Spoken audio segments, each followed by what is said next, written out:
Welcome everyone to a Diabetes Canada webinar for healthcare providers. My name is Grace Leader. I'm the manager of healthcare provider education, engagement, and professional membership with Diabetes Canada. I'm very excited that we have a great topic for you today: preventative vaccination in diabetes mellitus, presented by Pavan Bhat. So this webinar has been brought to you in partnership with Moderna, Sanofi, and Pfizer. Dr. Pavan Bhat completed his internal medicine residency with MedStar Health in Baltimore, Maryland, followed by fellowship training in infectious diseases at the University of Maryland, and a subsequent fellowship in critical care medicine in Southern New Jersey. He worked briefly as a staff intensivist and infectious disease consultant near Washington, D.C., before returning to Canada. He currently practices both inpatient and outpatient medicine in the Durham region, with a particular focus on diabetes care and vaccinating vulnerable populations. So I'll pass it over to you. Thank you very much, Gail. Really happy to be here and talk about this topic that's very, very close to my heart, which is vaccination, and specifically to our discussion today, vaccination in people living with diabetes. This is my disclosure slide.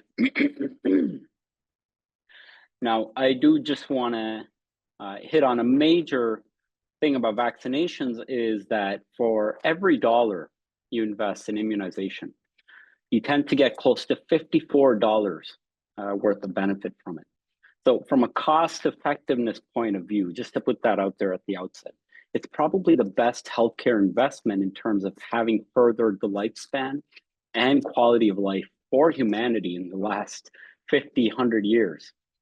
Vaccines are probably one of our greatest achievements in the 20th, 21st century. This study out of, excuse me, out of, I believe it was the Lancet, looked at the impact that specific vaccines have had on the worldwide health and population numbers. And their modeling data indicates that over the last 50 years, not including vaccines for COVID, influenza, HPV, malaria, even without any of those vaccines included in this data, their modeling data suggests that close to 154 million deaths have been averted, 95% of which would have been in children under the age of 5. So they have a significant global health impact in terms of sheer numbers. So my presentation today, I want to focus on a few things. I'll start off by talking about the global burden of diabetes and its complications, a lot of which might be familiar to a lot of our audience today. I'm going to follow that up with diabetes and the complex relationship that it has with immunogenicity and infection, vaccinations, of course, and disease management. How can we improve immune resiliency in diabetes? And then we'll summarize everything together and look at things that we can do as clinicians to improve vaccine uptake.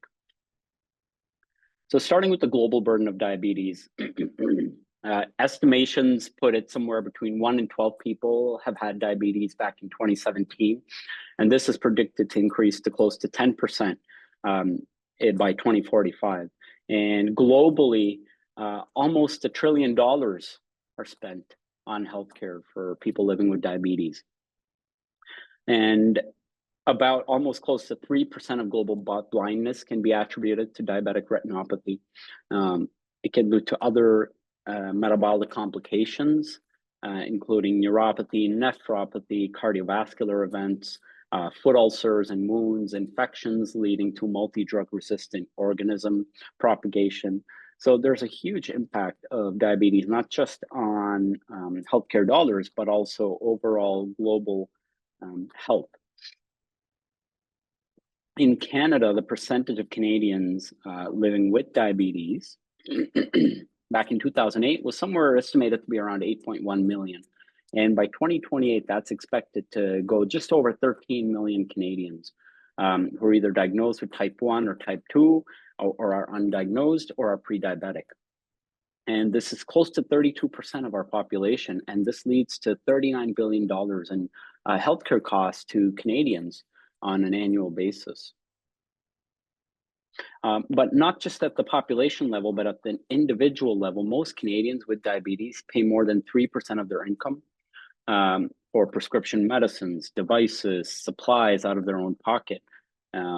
And these can be defined as a catastrophic drug cost if it does exceed 3% of a person's annual income. And of course, we know that diabetes increases the risk of severe outcomes from many other causes.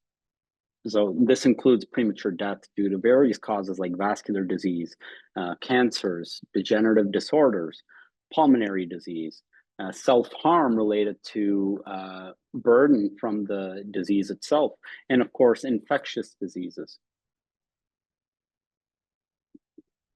On average, diabetes reduces life expectancy in middle-aged adults without any known vascular disease by about 6 years, compared with people without diabetes.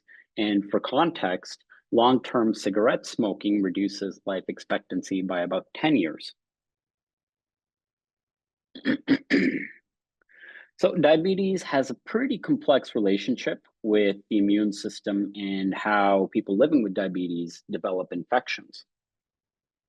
Patients with diabetes are a lot more susceptible to infection with various pathogens. This may include things like TB, Legionella, certain fungi, and of course, a lot of the seasonal diseases that we contend with, influenza, RSV, COVID-19, of course. And at the same time, diabetes may sometimes develop as a consequence of some infections, either through autoimmunity or direct destruction of the beta islet cells of the pancreas. Certain viruses have been suggested to trigger type 1 diabetes in some individuals. Viruses that may be associated with diabetes onset include enteroviruses, Coxsackie virus B1, respiratory viruses, rotavirus, hepatitis C, and in fact, hepatitis C infection has also been associated with onset of type 2 diabetes. So existing diabetes may not only increase susceptibility to infection, and the consequences may be a lot more severe, but some infectious agents may also contribute to the pathogenic processes that lead to initial development of dysglycemia and eventually diabetes. Mechanisms that increase the risk of infection in people with diabetes include, so if you look at the diagram here, there are host factors that either some of these host factors affect the likelihood of infection. So at the top, for example, when you have hyperglycemia, persistent hyperglycemia, there is altered skin bacterial flora. The patient can develop peripheral and autonomic neuropathy, which may lead to loss of integrity of mucosa or skin by way of wounds that go untreated. Diabetic patients often have increased intestinal permeability, where a lot of bacteria also reside. And then if you look at the bottom section of the slide, some of these factors affect the response of the immune system to an infection. So diabetes can affect both the innate and the adaptive immune systems by way of impaired complement pathways, impaired neutrophil migration and bacterial killing, impaired recruitment of phagocytic immune cells that help encapsulate and destroy a lot of the organisms. And there's reduced inflammatory cytokine release, which may blunt the immune response to certain infections. Patients with diabetes are at a higher risk of morbidity and mortality from a lot of infectious diseases. So the data suggests that there's a 2 to 4-fold increase in infection-related hospitalizations. So 6% of infectious hospitalizations are in the diabetic population, 12% of infection-related deaths.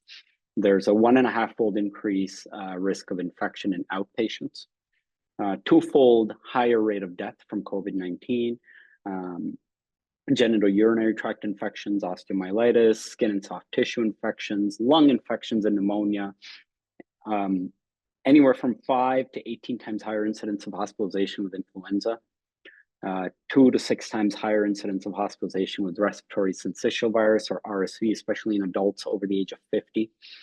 Post-herpetic neuralgia increases in terms of frequency.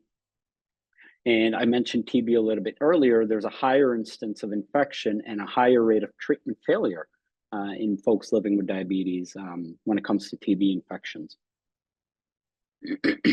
So this is where vaccination as a preventative treatment comes in when it comes to diabetes disease management. As I mentioned earlier, influenza significantly increases the risk of severe disease and hospitalization in the diabetic population. So vaccination significantly reduces the risk of hospitalization by up to 30% in patients with type 2 diabetes.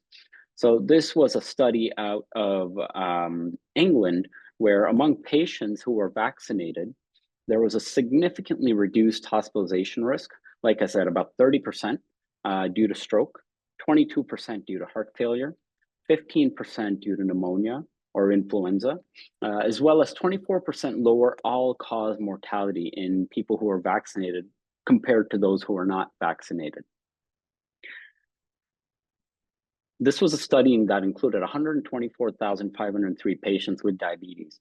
And in this case, the annual seasonal influenza vaccine uptake ranged anywhere from 63 to 69% approximately. So a pretty significant reduction in the morbidity and mortality with influenza vaccination. Recombinant zoster vaccination has also been studied in patients with underlying conditions, including diabetes. And when vaccine efficacy was calculated in this particular study, according to the number of the patients there, vaccine efficacy remained 90%, over 90% in individuals with diabetes over a 4-year time period. So this helps to reduce the risk of shingles flares and the complications that may arrive with shingles flares, like post-herpetic neuralgia. RSV, I mentioned, so respiratory syncytial virus is an increasingly frequently described and identified organism when it comes to respiratory tract infections, especially at the hospital level. And we do have a couple of vaccines that are now available for RSV, one of which is called Abrezvo, the other one is called Arexvy. And both have been shown to reduce lower respiratory tract disease in individuals following vaccination. So looking at the first part of the slide, season 1 efficacy data for the vaccine called Arexvy, which is a monovalent vaccine that primarily targets RSV genotype A, demonstrated efficacy across a broad spectrum of RSV-associated diseases, regardless of whether it was RSV-A or RSV-B subtype, across advancing age in the comorbid population, which included folks with diabetes. So at 1 year, the efficacy rate overall for people over the age of 60 was about 83%. And similar findings with Abrezvo, where 1 dose of Abrezvo demonstrated efficacy against RSV-associated disease. And Abrezvo is a vaccine that targets both RSV-A and RSV-B. And the number of severe lower respiratory tract infections was significantly reduced to a similar degree as the Arexvy vaccine.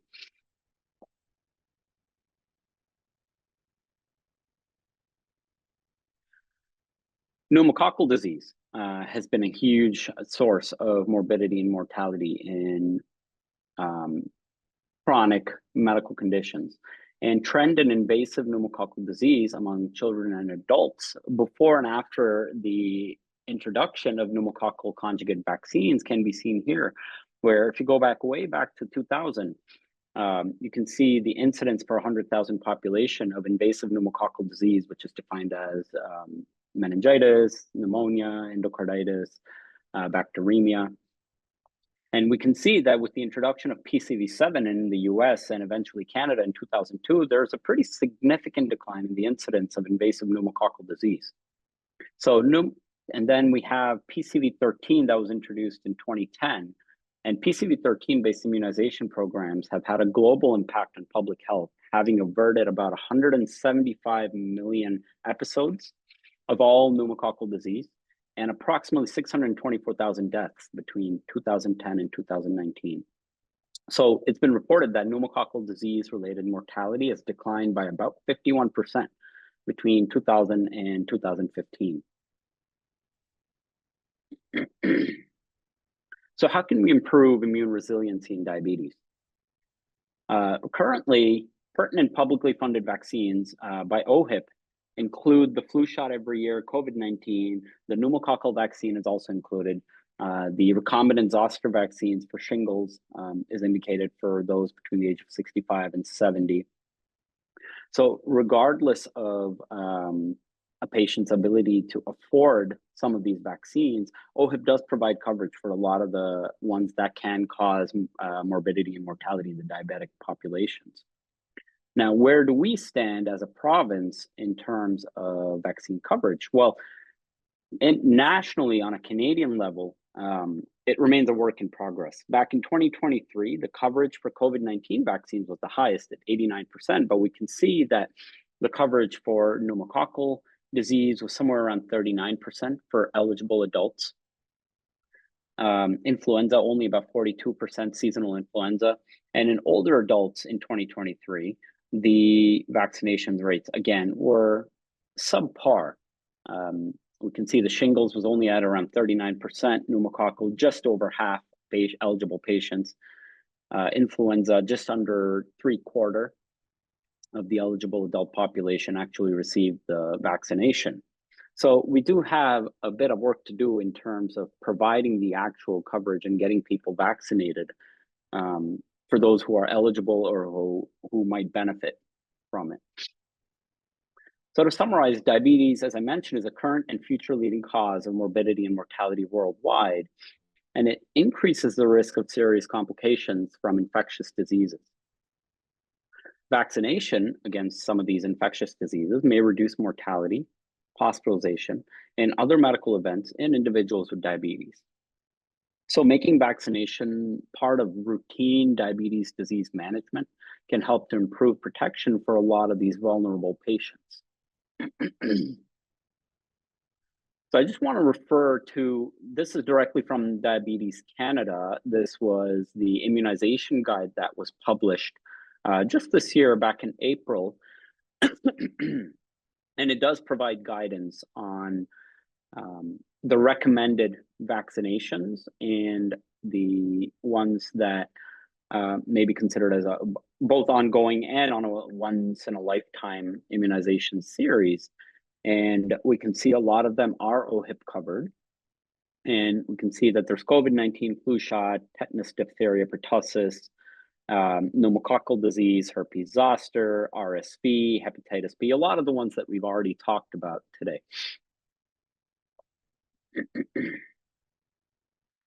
So from what I hear from a lot of my patients nowadays is there's a lot of vaccine hesitancy.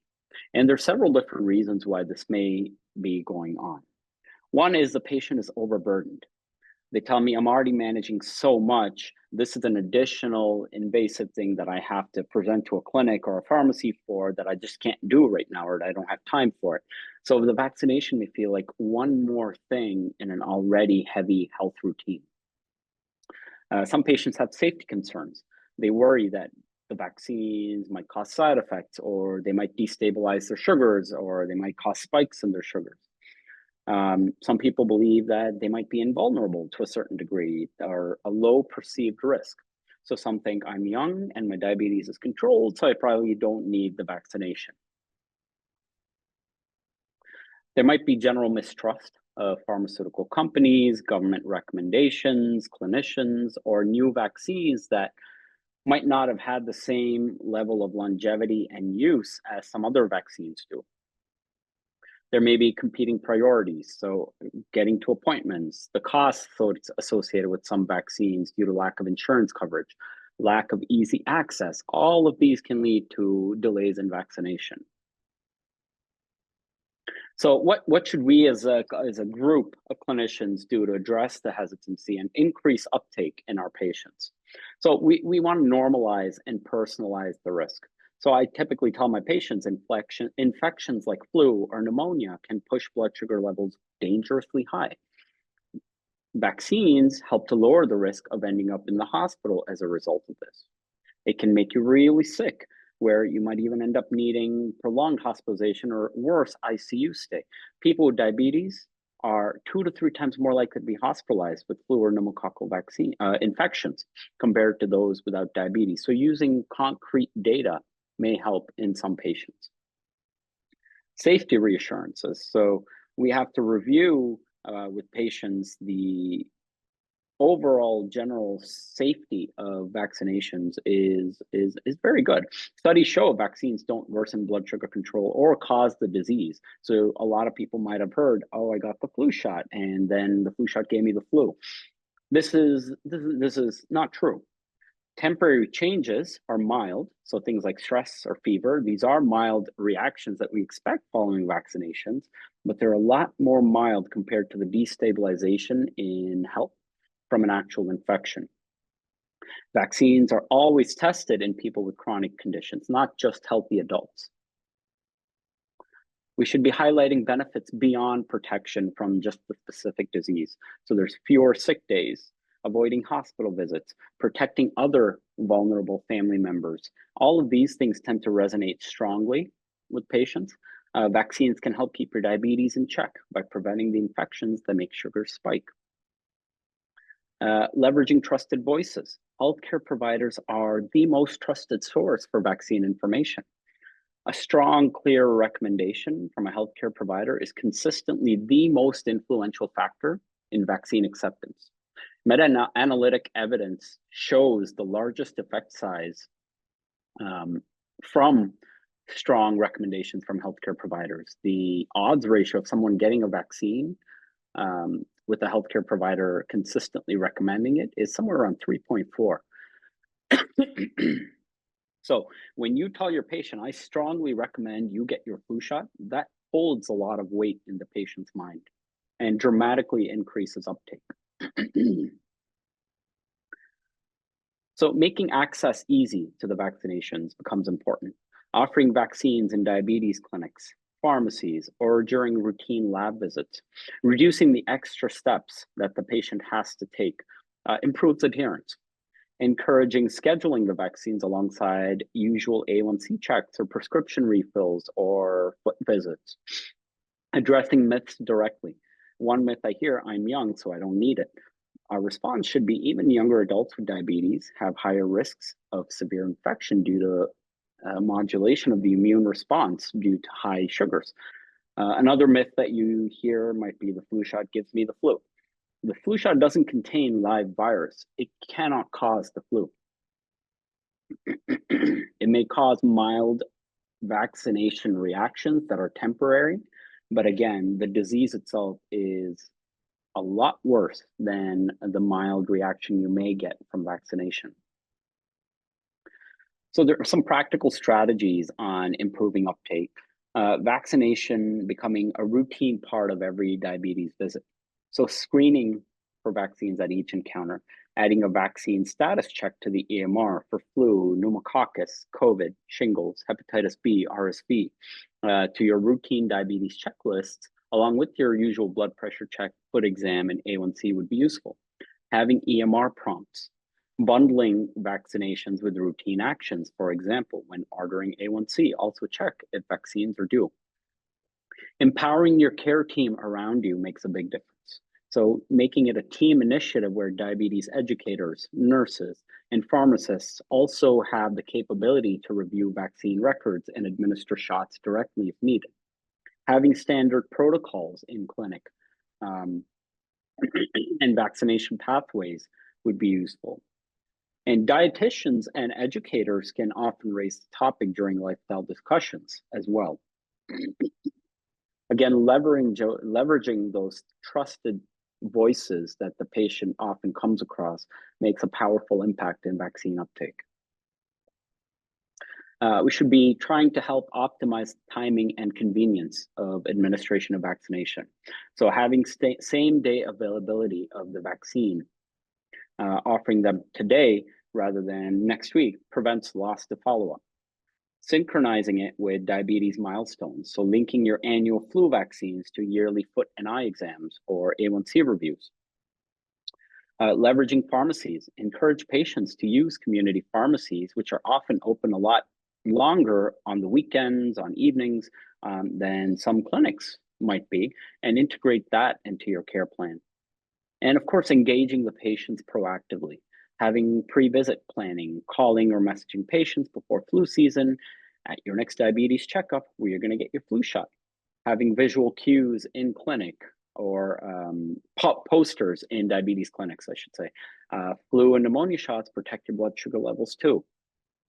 Having personalized framing, emphasizing that infections can destabilize glucose control and increase hospitalization risk. So, all of these strategies in combination do tend to help increase the uptake of vaccination. And of course, reducing barriers. We have to be clear about the costs of certain vaccines. So, some vaccines would be covered by public health provincially, whereas some, like RSV, are not necessarily covered unless you meet certain age or living restrictions. Streamlined consent that incorporates vaccine consent into your diabetes care pathways. Bundling appointments where you offer vaccines during diabetes group classes, insulin teaching, or chronic disease programs. And tracking and celebrating any progress that you make with vaccinations. Audit and feedback tracking vaccination rates in your diabetes registry and sharing these results with all the clinicians might be useful. For example, this year, 78% of our patients with diabetes got flu shots. Let's try to push for 90% for next year. A patient held record where we encourage patients with diabetes to keep an updated vaccination card alongside their glucose log or medication list. And positive reinforcement, congratulating patients when vaccines are up to date. It's part of their self-care success, and it's something that we as clinicians should be celebrating with the patient. So I'd like to end by saying that by weaving vaccines into the normal rhythm of diabetes management, alongside A1C checks, blood pressure monitoring, eye care, foot care, you normalize them, reduce missed opportunities, and ultimately improve uptake.